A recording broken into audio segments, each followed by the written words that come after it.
All right, let's talk about this beautiful General Motors TBM 3E Avenger. It's right here on display and owned by Lone Star Flight Museum here at Ellington, Houston, Texas.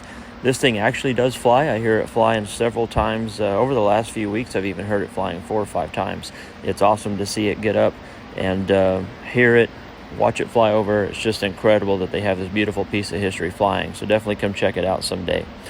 On top of that, let's talk about the TBM Avenger itself. Of course, this was a torpedo bomber. It had a crew of 3 people.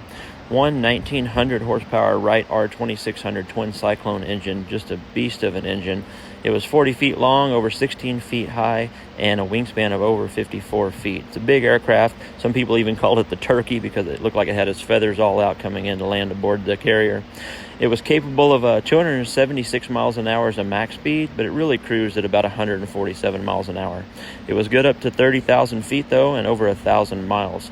As far as armament goes, 3 50 caliber machine guns, 1 30 caliber machine gun, and up to 8 unguided rockets and 2,000 pounds of bombs, mines, or 1 torpedo.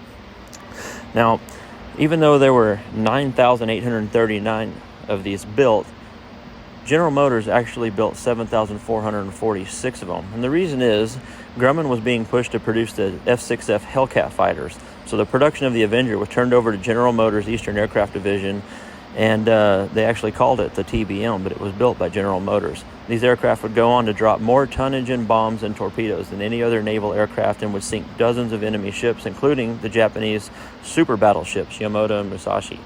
TBMs also accounted for 30 German and Japanese submarines, as well as 98 enemy aircraft in air-to-air combat. You know, it was labeled as a torpedo bomber, but it was pretty versatile. In addition to its role as a torpedo bomber, they were also used for dive bombing, level bombing, night attack, photo reconnaissance, anti-submarine warfare, radar surveillance, and light transport duties. They served well into the mid-1950s and were supplied to allied nations such as Canada, France, England, Brazil, Japan, the Netherlands, New Zealand, and even Uruguay. So let's talk about this TBM. This one was built by General Motors and delivered to the Navy in June 1945, where it served until being retired in 1953. It was sold to a civilian buyer in 1957 and used as an airborne firefighter.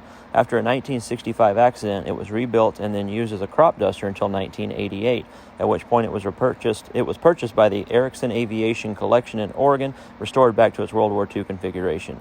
It was acquired by Lone Star Flight Museum in September of 2017. Thanks for watching, and if you want to know more about any of these aircrafts that you see in this museum, just let me know. Tell me in the comments, and I'll gladly come over here and talk about any of these aircraft that you see. I love learning more about them so I can share it with you guys. That's what this whole thing is about. Here we go. Look at this. One more spin. This is just part of Lone Star's collection. As you've already seen from my other videos, a lot of cool stuff. Come check it out.